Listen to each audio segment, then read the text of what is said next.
Hello, I'm Nathan Robinson, the editor of Current Affairs magazine, and I'm here with my dear friend and colleague, Brianna Rennix, who is our senior editor, and also is an immigration attorney. So, this is what you do in your day-to-day life in Texas, and I'm going to talk to you about immigration, which you know a lot of things about. Yes.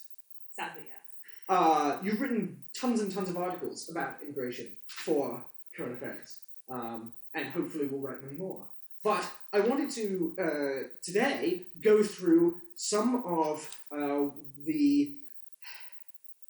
well, let's start with, there's been a recent cover story in The Atlantic about immigration that I think you had some thoughts and feelings on, but I don't understand why, because it was by David Frum, and he posited a very moderate position on immigration, where he said we just need to have a serious debate, consider the issue seriously, and be serious people who talk seriously. What's wrong with that, Brianna Rennix? Well, I mean, I think you of all people are opposed to seriousness, Nathan. I'm a very serious man, I'll have you know. But yes, I don't necessarily think that David Frum is the best authority on immigration policy, though I do know that as a Canadian immigrant who came to the U.S. to attend Yale, he does speak from inside the issue. That's what he said. He's struggled. He's gone through this. He knows what it's really like on the front lines of this issue. Yeah, I mean, the article was very typical of a particular kind of article that's been written several times recently. It's not a new article. Well, so, okay, and I assume that every time you read that article written the same way, you get, is it fair to say angry? Yes, that is fair to say. Why? No, why? So how would you characterize this particular kind of perspective on immigration, and what do you think is deeply, deeply wrong about it? Well, in the first place, it usually kind of comes from this perspective that the writer is not a racist, the writer is not a xenophobe, that they have merely sort of pragmatic and humane objections to certain forms of immigration that are usually rooted in the idea that certain kinds of immigration are harmful to American workers, and also that too much immigration is going to stoke up all these nativist sentiments, and that therefore politics are going to get out of control, and that like the net aggregate effects are going to be negative because the populace is just too opposed to immigration to handle large amounts of it. And I think this is wrong for several reasons. So one would be that usually these articles come from the standpoint that U.S. interests should be privileged over the interests of people from other parts of the world, which is not something that I think a morally serious person could entertain. That's a pretty controversial position, actually. If you're saying that that the United States government should consider you're saying that from the perspective of U.S. policy, we should treat even people who are within our sovereign borders as no more significant than people around the world? I mean, I would say yes. I realize that is not something that everyone would automatically agree with. Yeah. So, though I do think that's actually the most important objection, I can put it to the side for 1 second. Okay. Put it over here. Because the other point to be made is that the argument that immigration hurts American workers is often sort of rooted in this idea that employers sort of can't help but exploit immigrants because immigrants, they don't have status, they can't avail themselves of workplace protections and therefore of wage protections, and so they drive wages down for American workers, and especially for vulnerable American workers who already struggle to find work. But this is sort of dependent on the idea that that you couldn't find other solutions to the problems faced by vulnerable American workers other than restricting immigration, and the idea that the very sort of subordinate status that's assigned to immigrants by our immigration system is part of the reason why, to the extent that any actual wage depression exists, which is already highly debated by economists, that you can't really disentangle that from the reality that our immigration system forces people into a sort of subordinate bargaining position. I should be quite honest here in saying that I agree with you because I also, as it's a matter of full disclosure, I wrote a full article about this David Frum thing called "The Persistence of Anti-Immigrant Nonsense." And one of the things that I found remarkable about it is, he's a fairer critic of immigration than some people like Tucker Carlson, for instance, in that he represents the statistics mostly accurately. And when Frum looks at the statistics, he says, for example, I don't think immigration harms America very much if it does. Mm-hmm. So, there's a big argument among economists over the economic effects of immigration because it's very difficult to disentangle how much does immigration grow the economy versus how much does it hurt particular classes of American workers. But he says the economic effects are not that great. But he does say immigrants are enabling the exploitation. He actually says immigrants are enabling the exploitation of workers because when you have a class of people, and he says they're making America a more hierarchical society because when you have this group of low-skilled people with no status and no power, they will be exploited, and that I find it hard.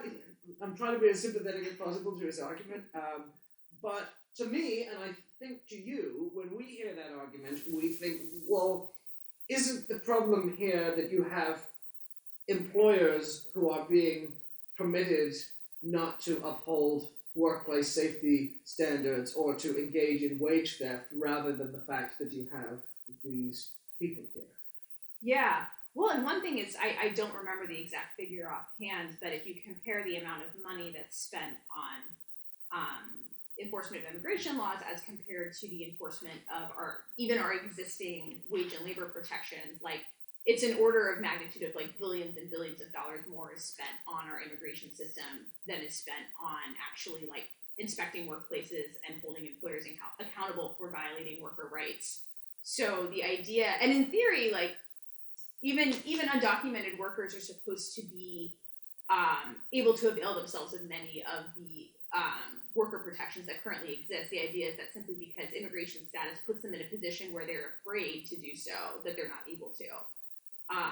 So it really is a situation where we have a choice to make about which of these issues we think is actually causing more suffering for workers. And to me, it's very clear that allowing employers to exploit their employees is the real issue here, and not the idea that immigrants pose any special problem for workers in and of themselves. The other big argument that Frum makes, though, is, I mean, he talks a little bit about this enabling exploitation thing, but I think one of the big central critiques that he has, and that Carlson has, is he says it's a recipe for social discord to have mass immigration, and that the United States is facing a cultural crisis. I mean, Carlson, I have Tucker Carlson's book here, which I was just flicking through, and Carlson says, well, I've actually read every word trying to, but he's Carlson's famous critique that he's become very known for is diversity doesn't work. When you have different people in one place, everything falls apart. People become strangers in their own land. Frum's big thing is look at the number of people from around the world who now want to come to America. The foreign-born population is going up. People who don't speak English are coming here and they're not mixing well. How do you think about, and they say, well, this is very well intentioned. We just want a culturally stable society. All we're saying is that there will be instability. You don't want instability, do you? And then Frum's big conclusion is if liberals insist that only fascists enforce borders, then voters are going to hire the fascists to do the job that liberals refuse to do because there will be this cultural chaos. What's funny is that there's a lot said about cultural chaos and very little by way of examples of what that cultural chaos actually looks like. I think David Frum points to the fact that sometimes in classrooms where there are some students who speak English and some students who speak Spanish, that there are sometimes learning difficulties that ensue when you were trying to teach both of those groups of students at once.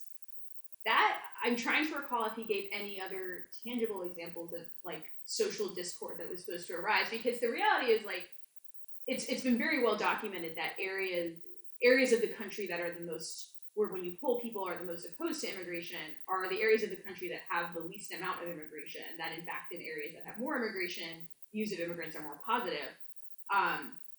That's not necessarily universally true in like every part of the world, but in the US at least, that seems to be the general trend. And so the idea that immigration is putting a massive strain on our sort of national identity doesn't seem to make a lot of sense. Yeah, I kind of thought there seemed to be something strange to me about the Frum article, because he cites a lot of evidence from Europe where he says, here's all of the fascist backlash in Europe, and then he cites Donald Trump as if it's the same thing going on. But the polling in America is interesting. I mean, everyone should look at the polling on what the public thinks of immigration, because it actually turns out the majority of people, a significant majority of people, either believe that the current immigration level is about right, or even not high enough. It's about 25% of people who think we should actually reduce the amount of immigration. And it feels like, I mean, you've written as well about Europe, but it feels to me like America is kind of a different case, and that a lot of this stuff isn't quite applicable here, in that you don't have these kinds of real cultural clashes, and that our multicultural cities, like New York and Los Angeles, the multicultural aspect of them works pretty well. Yeah, I think I do. My sort of impression, speaking as someone who obviously is not a European and doesn't have any firsthand experience of what's going on in any of those countries, I think that the struggles that the political struggle to make people receptive to immigration has, I think, more to do with, I think, somewhat starker cultural differences in like the where immigration is coming from in those areas, because there is like a very like serious conflict, a number of very serious conflict zones that are very close to Europe geographically, and I do think that makes some kind of difference in areas where like there is like active like bombing by like Western countries like still happening, and I think that does create a different kind of atmosphere. And then also the fact that European countries by and large are welfare states, at least in not universally in all of Europe, but they tend to provide a higher level of government services to their citizenry, and so I think there are more questions that are asked in the context of like how much can the welfare state support, which I think I don't think that saying that the welfare state can't support immigration is a good argument, because I don't think it's true. But I do think in the US the debate is a little bit different. I think we get more into questions of both how do we sort of improve social services for people who are already living in the country while sort of like incorporating people who are coming. It's because we already are sort of in a mode where we don't sort of take care of our citizens in some ways as well as Europe does. So I do think like the tone of the debate is a little bit different. But I think actually by and large the US is more receptive in some ways to the idea of like a multicultural society, because that has been our sort of foundational myth for a long time. But of course, something that is said very, very frequently, and I think it's not always true that there's a clear left response to this, is yes, we value America's multiculturalism. Obviously, immigrants are the backbone of the country and what have you. But we are a nation of laws. Laws are without laws, you have no nation state. When the left become apologists for unauthorized immigration, there's really they're advocating something or sympathizing with something that undoes the very fabric of our institutions, because you have to have enforcement. Enforcement, set the law however you like. We can have debate. We can have debates over what the adequate level, the correct level of immigration is. But once we set that level, we have to have strict enforcement, because otherwise, do we really have laws at all? And I know that you are somewhat skeptical of strict immigration enforcement, and I wonder why. Well, that's a large question. Sorry, I'll ask more questions. But well, on the one hand, I think the idea that you need militarized borders in order to have a country is a pretty big leap. We've not had that for most of our history. So the idea that suddenly you would require a militarized border in order to have a country would suggest that we've not been a country for most of our history. When did we get it? Well, I mean, it's been sort of steadily increasing over the course of the last couple of centuries, but the process of having basically like physical barriers at the border, like constant monitoring of the border, mass detention of people trying to cross the border without authorization is something that has ballooned wildly in the post 9/11 context and has increased rapidly ever since. It's a very, for example, like the practice of mass detention of immigrants whose only sort of crime is a violation of civil immigration law, the detention of families, the detention of minors. These things are all very new, and the idea that those things would be essential to sort of the existence of a nation is strange as a starting point. I think also there's also some of us don't like the ideas of borders in general, but there is also a difference between sort of having like a demarcated sort of like geographic border that sort of defines to whom a government will provide services versus like a militarized border where you are controlling who can enter and leave at all times. Mm-hmm. One is sort of just an administrative measure, and the other is sort of a policing perimeter. So when Frum has a quote where he says, "Without national borders, there are no nation states. Without nation states, there are no electorates. Without electorates, there is no democracy." So, and essentially, deducing that without borders, there is no democracy. Is the problem with that quote then that when he says national borders, he is conflating political boundaries with excluding people from territory, which is not necessarily the thing? I mean, I think there are a lot of things wrong with that particular equation, which seems to just take a series of words and say that they all equal the same thing. There are 1,000 things wrong with that formulation in the sense, what do you mean by democracy? Like, is like U.S. hegemony over the entire planet meaningful democracy? Or are you talking about like, internal democracy in the U.S. is having people here who have lived here for a long time and have no path to citizenship democracy? Is having people who have been affected by U.S. policies and whose families are here or who have no work opportunities in their country specifically because of U.S. policies, not allowing them to move, is that like democracy?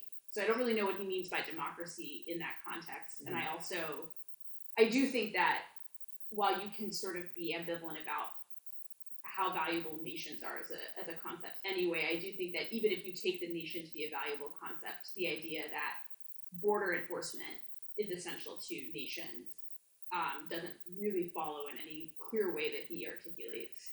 Yeah, and I the example I always use is that the states of the United States are independent political units, but they don't have border enforcement between them. You can go freely from Florida to Georgia or from Louisiana to Texas.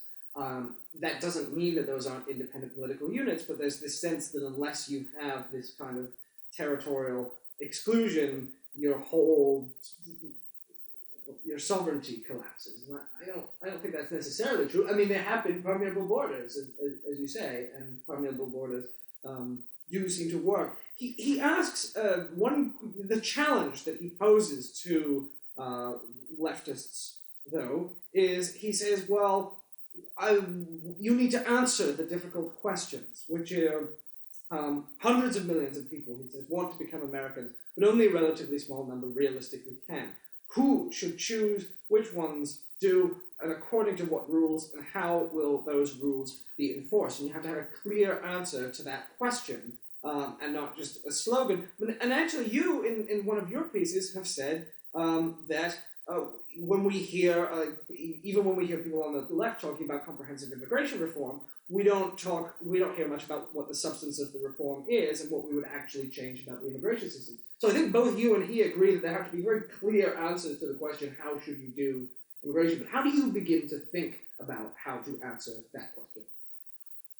I think for me, I think it starts by rejecting the premise that immigration is such a serious problem that we need a really elaborate and complicated set of rules to control it. My feeling is that I don't particularly think that we need immigration enforcement for any practical purpose, but I think that to the extent that we do have it, imposing criminal consequences or the sort of substantive equivalent of criminal consequences in the form of jailing people or exiling them for immigration violations is disproportionate to what anybody has done and any kind of conceivable harm that they could be inflicting.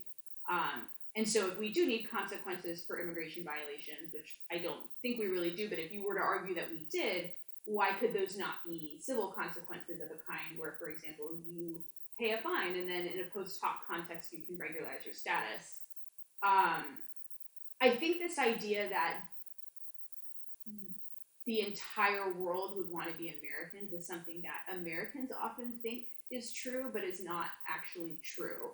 I think many people do want to be Americans, but a lot of people would very much prefer either to stay in their home countries and have better prospects, or to come and go between different countries according to what poses a better short-term outcome for them.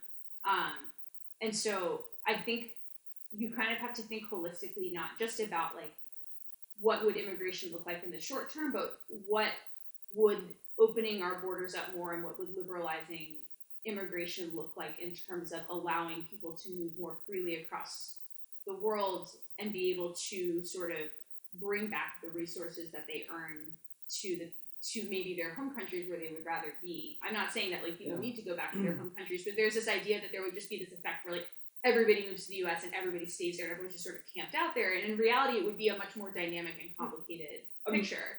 I mean, one of the things that Frum cites offhand, but I think is really important, is the fact that over the last few years, the number of undocumented Mexican immigrants has gone down because the Mexican GDP has gone up, fewer people coming here, because it depends on the situation in the country you're in. And there are large numbers of Central American migrants right now because the situation in Central America is such that there are a lot of push factors that cause people to want to. But it's not that America is this sort of magnet constantly exerting this infinite pull on every person from around the world. And I think Americans do kind of think that the entire world would end up. Yeah. And certainly more people would come if immigration was not restricted. I don't the idea that deterrence has no effect. I don't think is true. It clearly does. Many people don't come because they would not be able to get in, and because they think I could get in, but I would not be allowed to stay. So I think immigration would go up, but I don't imagine that it would go up as sort of as much as some people imagine. That said, I mean, we do have to be aware that we don't always know what the outcomes of policies are going to be. There were a lot of, when, for example, refugee laws were changed in the 1980s, there were a lot of promises made by people like Ted Kennedy saying oh, but there won't really be increases in the immigrants that are coming. That turned out to not be true, and that gets cited a lot by the right as examples of how Democrats lie about immigration levels because they're just trying to flood the populace with more possible Democratic voters. And it was also the way Kennedy used to talk about it was playing very much into this sort of into sort of white American racism by saying well, don't worry, under these new laws, the proportions of brown people to white people are going to stay the same. And that was not true. But that was a ridiculous thing to have promised, and it was promised for bad reasons. So sure. So if it turns out, what do you say then in making the argument for reduced immigration enforcement if you look at the statistics and it turns out that new immigrants consume more in social services than they put in taxes and other things cited by. In fact, you wrote in one of your articles, you were talking about how to deal with the fact of what if you have a population that comes in where people on libertarian open borders advocates and liberals and leftists often say, well, immigrants commit crimes at lower rates. What if you had a subpopulation for whom that wasn't true? I mean, you work with victims of domestic violence, and you said that the rates are higher in home countries. It might be that in letting in, for example, men from countries that have higher rates of domestic violence, they have higher rates of domestic violence than an immigrant population in the United States. Does that factor in as a reason that you should consider in determining who to let in, or is that something that you have to sort of tell people to accept? Yeah, I think it's difficult to figure out the best way to approach the framing of these issues, because on the one hand, you're having to push back against sort of right-wing misinformation. So one of those things is the idea that immigrants commit proportionally more crimes, immigrants damage the economy. In fact, these things are not really true, or at least there's no strong evidence for them. There's no strong evidence at all suggesting that immigrants commit more crimes. And there's a lot of evidence that immigration grows the economy in aggregate, and that while the gains aren't totally evenly distributed across the entire economy, that they're more evenly distributed than a lot of right-wing commentators make it sound like. Now, that said, things like, we shouldn't be humane to criminals and we should be growing the economy are, right-wing premises. And so the other question is, even if immigration didn't grow the economy, or even if some immigrants did commit higher rates of crime, are there other moral reasons why you would still want to have immigration? And for me, I think if you actually believe in human equality, then you have to believe that that people should be allowed to immigrate. And I think one way to think, especially about the sort of issue of things like domestic violence, is that it's often framed as the idea of what if people come to our country and commit violence against our citizens, and there's no consideration at all for what about the people who are leaving situations where they are not safe, seeking safety here? In a formulation that doesn't allow those people to immigrate, you're basically saying that it would be okay for those people to suffer somewhere else as long as we don't have to deal with it. A lot of the discourse around immigration, even among liberals and leftists, seems to me to have a very strong element of American self-interest in it, in that many of the arguments that are made are things like, immigrants win Nobel Prizes for America. They help the American economy. They help this, that, and the other. This is why they're good for you person who already lives here. And it does seem to me as if those arguments... But I think there is an argument that says, well, those are the arguments that you have to make to the public. You make the public see that immigration is a benefit to them.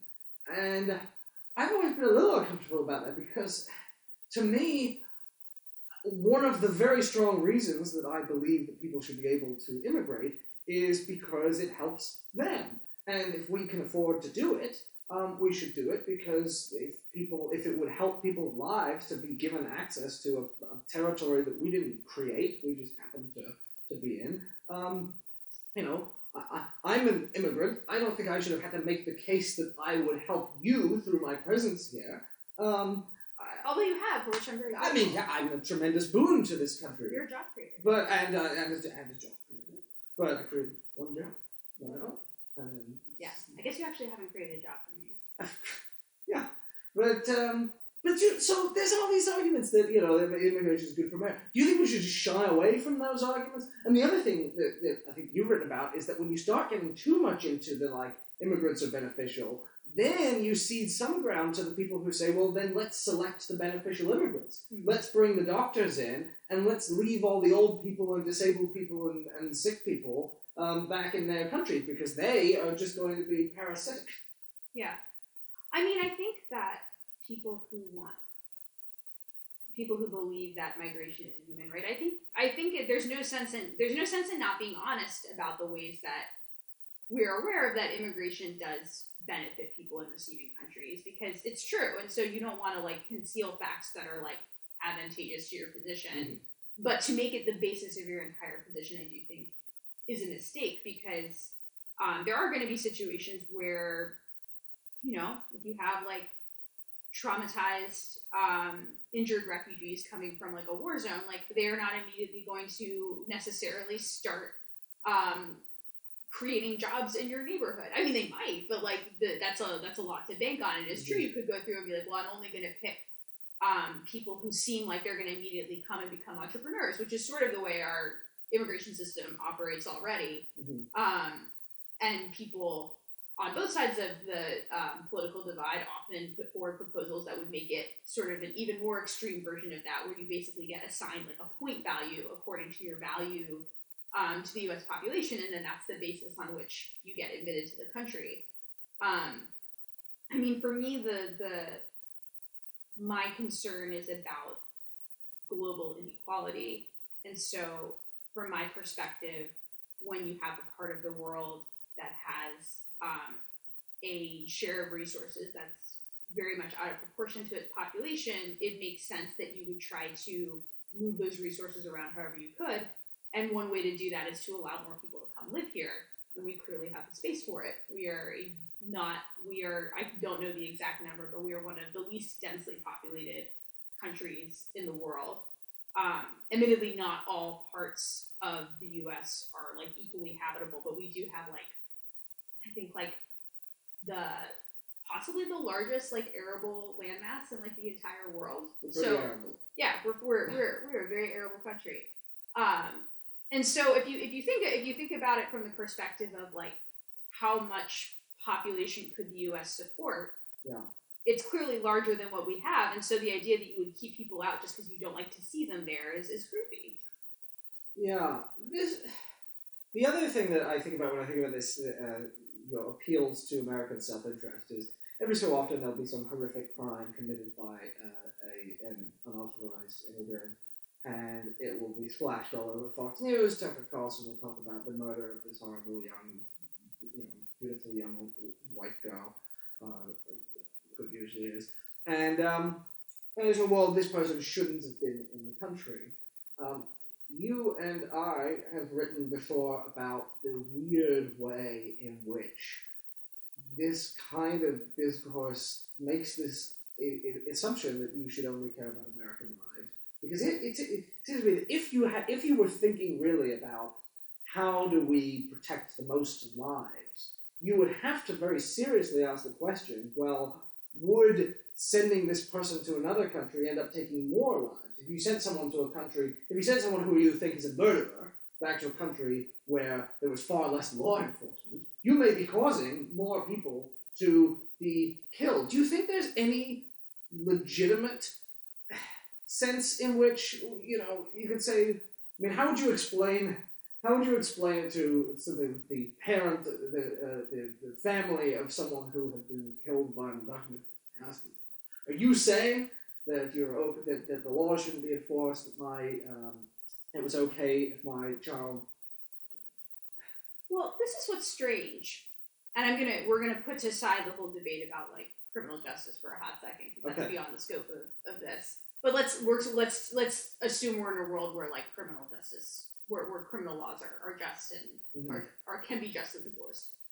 But one weird thing that kind of goes along with this is this idea that like an immigrant who committed a crime in the U.S. would not be punished for that crime, because an immigrant who commits a crime in this country would go to jail the way any other person who committed a crime in this country would go to jail if they murdered someone.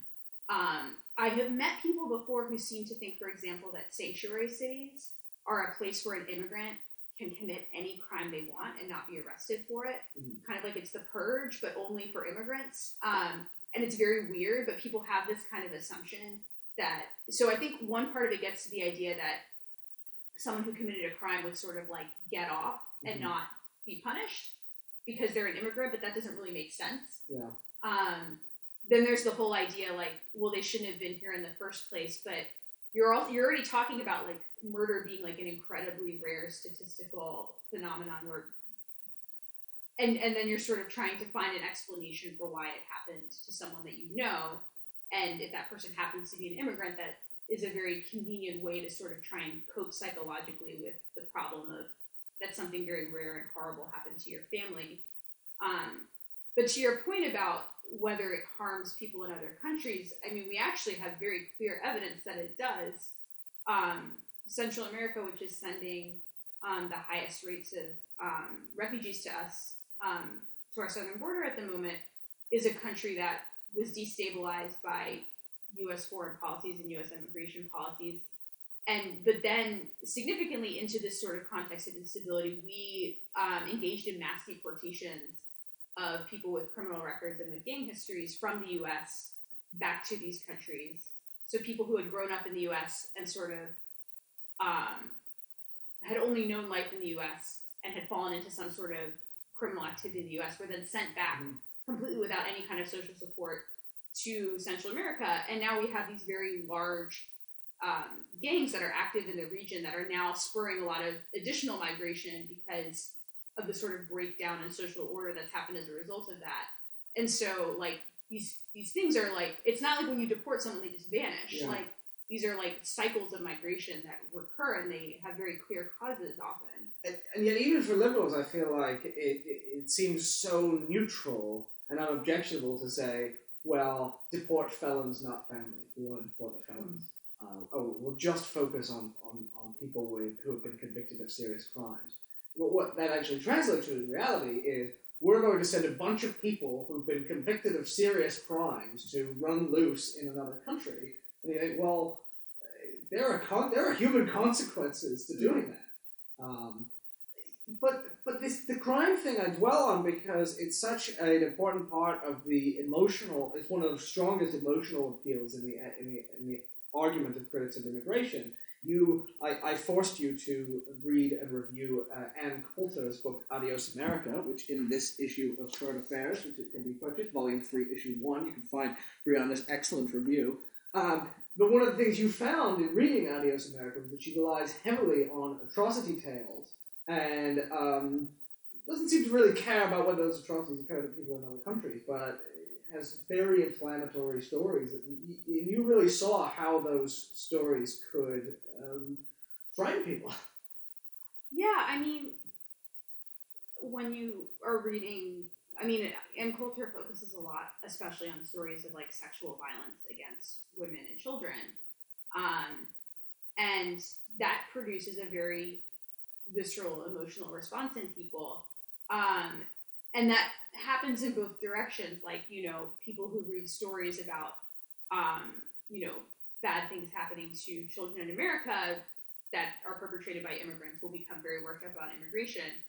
You know, in the work that I do, I hear a lot of stories of sexual violence from the people who are fleeing to come seek asylum here, and so I have a very visceral emotional reaction to that. And on the one hand, like, our emotional reactions are very important because they, you know, are often motivated by our care for other human beings. But at the same time, you then also have to actually think about what is the larger picture that they fit into. She uses these stories about immigrants committing crimes because she doesn't actually have any numbers to suggest that immigrants commit more crimes. I don't like to play the sort of like who commits more crimes numbers game, because I think that then gets into sort of weird areas of sort of demographic profiling that I think are bad. But very often these kinds of anecdotes are proxies for the fact that people don't actually have any kind of more empirical evidence to back up the idea that immigrants are dangerous. So they have to cherry pick the most sort of viscerally upsetting instances to create this fear in people. You know, you just mentioned your work, and I think one of the important things here, you work every day with asylum seekers, and to me, one of the really important things that's left out of so many of these discussions, left out of Coulter and Carlson and Frum, is what is the actual reality facing people at the border? What are we not seeing in abstract discussions over what number of people can a country take in? How should the laws be set? Is enforcement necessary to have sovereignty? That sort of thing. And I take it, I think from previous conversations with you, when you hear these kinds of discussions, in some ways they make you angry because they are so different, they're so far from what you think matters. Am I right? Yes. Okay. No, when people who are coming to this country as migrants or as asylum seekers, when they are just sort of a policy problem to you, or a set of statistics, that you can have certain kinds of conversations about, like, well, what kind of rates are appropriate? How do we make it lower? How do we make it higher? How do we optimize, like, the usefulness of immigrants to the U.S.? But I think when you actually have, like, living people in front of you who have suffered a lot, and some of that suffering has maybe happened in their home country, but they've also been treated like animals at the border by our border patrol. At best, if they can get through sort of their initial encounter with border patrol or in their initial detention and get released without needing to be detained for the entirety of their court proceedings, which many people are detained for the entirety of their court proceedings. At best, they're going to be living in the U.S. with almost no access to benefits, and often with ankle monitors, forced to check in with ICE on periodic bases, having to, like, wait at home for phone calls for the government because, like, the government needs to know where they are at all times. They're going to be subjected to this sort of really kind of, I mean, the word is overused, but our immigration system is Kafkaesque. Like, the distinctions that are drawn are completely unintelligible to any, like, normal person. And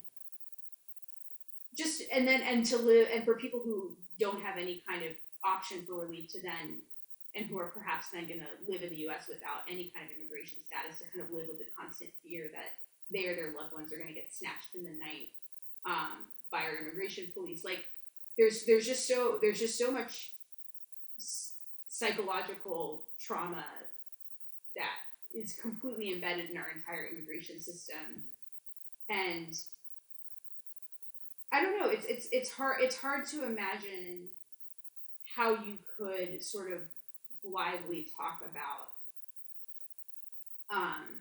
increasing immigration enforcement if you actually, like, had to witness the sort of series of concrete actions in real life that would entail. One of the things that you have written about, and that Caitlin Bellis, who is also an immigration attorney, has written for Current Affairs about, she wrote an article saying that, what we need to understand is that all immigration enforcement is family separation. In that there's so much of an eruption of outrage when the Trump administration began actually taking children away from their parents and housing them separately, but that each day in this country there is a parent who is rounded up and sent to another country. There is, a child who is taken, and the border splits families in ways that, even if you don't have a particular detention policy, there are all kinds of ways in which there is pain inflicted upon people by the system. Yeah, and I think, and Caitlin wrote about this in her article, and I think it's a very important point. There is more of an impulse on the left to rethink the more militaristic and policing aspects of immigration enforcement. So there's, like, a call to abolish ICE, and usually that sort of means, like, we don't need, like, people being rounded up in their communities. We don't need people who are not dangerous being sent to detention centers. But at the same time, even Alexandria Ocasio-Cortez said something. Well, we need something more just like the INS, like the way it used to be before ICE, where you just have, like, an immigration bureaucracy and not this sort of, like, police wing. But the reality is, like, that immigration bureaucracy is going to make decisions about who can stay and who can go.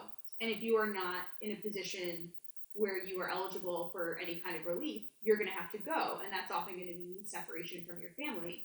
And just because you're not being physically ripped apart from your family at the border by someone in a border patrol uniform doesn't mean that the very sort of premise of immigration enforcement, when it includes deportation, doesn't entail the separation of families. What are your chief frustrations with the way that Democrats talk about immigration? I mean, you have an article called "Forget the Wall," where you argue that there is too much focus on immigration policy as a matter of whether we are or are not going to allow Donald Trump to build his wall.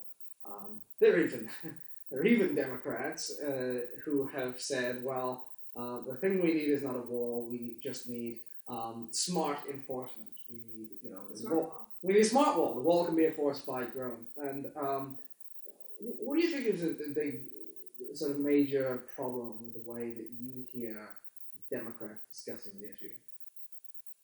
I mean, I don't think Democrats really have a clear vision for what they think immigration should look like. I mean, they're more willing than Republicans to sort of like tout immigration as a public good. But in practice, they veer between calling for actually like more effective enforcement in the form of something like a smart wall, or in the form of E-Verify. E-Verify, which is mandating that every person who gets a job has to go through a sort of centralized system and be fired if they don't pass their immigration. Yeah.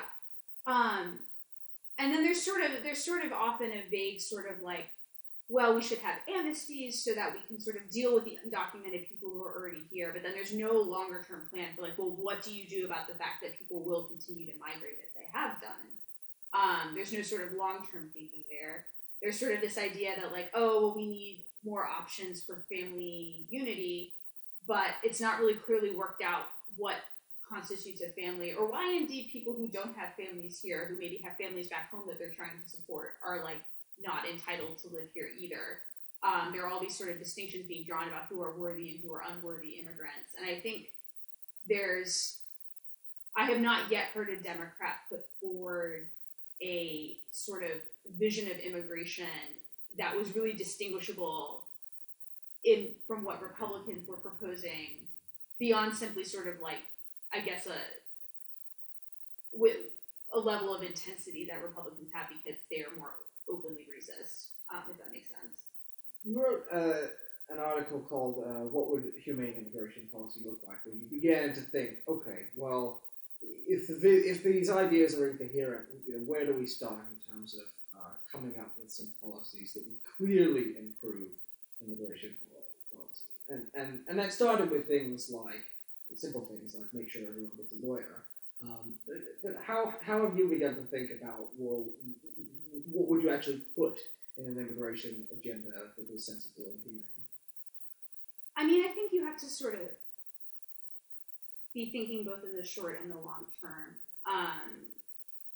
I mean, I think in the short term, like for example, if we had a Democratic president in 2020, or elected in 2020, and then coming to power in 2021, that person could change the enforcement priorities of the Department of Homeland Security overnight. They could cancel the contracts that we have with private prison companies to be detaining families, to be detaining minors, to be detaining adults as well. A lot of these things, though, do need sort of legislative solutions, because I think we've seen, both through Obama and Trump, the sort of weaknesses of having the executive try to do too much on immigration. With Obama, he was trying at times to implement programs like DACA and expand them, and that became an issue in the courts. Trump has tried to do many bad things with immigration that have been held up by the courts. And so when you have the executive effectively trying to dictate immigration policy simply by executive order, you run into a lot of problems. So it is true that we are going to need an actual legislative changes. And I think some of that involves rethinking, both in the short term, what kind of punishments are we imposing for what currently constitute immigration violations, and also changing what an immigration violation looks like. Because people get criminal convictions for coming here illegally. Well, you can get criminal convictions, and also you are within a system where the consequences of immigrating are effectively criminal consequences. But because it's technically civil law, you are not entitled to the protections that are even afforded to people in the criminal law system. So that's why like immigrants don't get lawyers. And I think immigrants should have lawyers, but I also think that lawyers are not the solution to this problem. I think the problem is like that the law is bad. And so I would like to see, I would sort of like to see a start in sort of making the consequences for immigration violations less severe. And then I think, so sort of taking detention off the table, taking deportation off the table in a lot of circumstances, trying to find other ways to allow people to regularize their status until you kind of get to the point where immigration status is less and less relevant. Like whether you acquired status before or after you cross the border is no longer an important issue. I think that's sort of the road forward to making immigration status not actually a relevant issue. Yeah, and the other thing is, I mean, I think you've laid out, and you have a new upcoming story in These Times magazine where you flesh out a little bit more of what you think,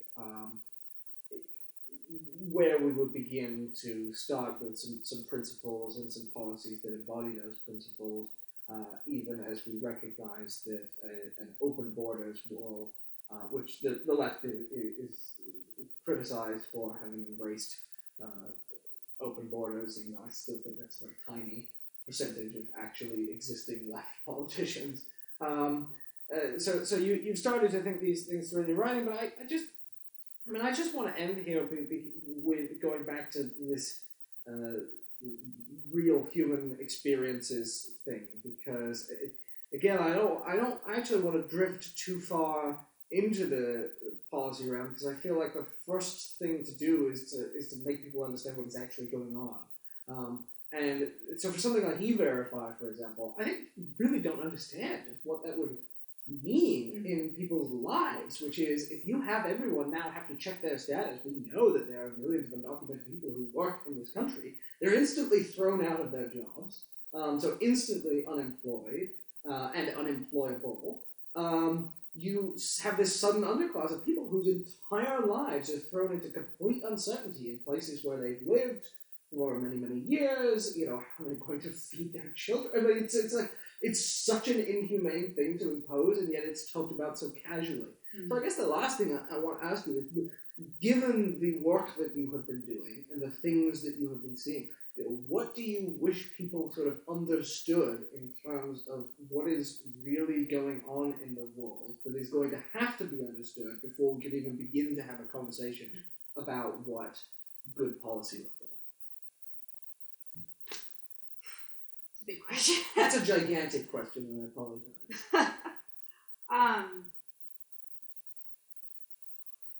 I mean, this sounds really, I mean, there's no kind of way to say this that doesn't sound like a cliche, but... Which isn't true sometimes. But I don't think people think about immigrants as people. I don't think that they think of them as human beings with feelings and fears and aspirations that are as important as their own. And I think, I mean, I deal with a specific subset of immigrants who have suffered extraordinarily, and I don't think that suffering needs to be a prerequisite for you to be allowed to immigrate. I think maybe special consideration needs to be given to people who have suffered, but you know, I think anybody who wants to come should be able to come. But I do deal with a specific subset of people who have suffered extraordinarily and have been extraordinarily brave in coming here, who have, you know, Central American migrants who have come with their children, who have crossed the entirety of Mexico under very unsafe conditions to get here, knowing that they were going to be treated really badly right when they got here, but who did it because they thought that that was what their children needed. And, it's the contrast that I see between the sort of like extremity of suffering that people have endured and their warmth and kindness and graciousness to me when I encounter them, even under very unpleasant circumstances. It's not that I think that people need to be kind and gracious in order to be welcomed here, but I do think people it would help if people understood like kind of like the quality of human being that is coming here. Like these are all like really really brave people, and it's terrible to think that people who would have risked so much and been so brave would be treated so badly by people who have been have had so many gifts given to them in this country. It really makes you sad to think of that. And people who have done exactly what we would hope that a parent who dearly loved their child would do. People who've done the things that we would do for our children because, we all go to the ends of the earth for them, and in lots of cases people have done nearly just that. Well, thank you so much, Brianna Rennix. You've written some really superb and clarifying articles on immigration for us in Current Affairs, and I urge everyone to read them and to look forward to your future articles. It's been great to talk to you today.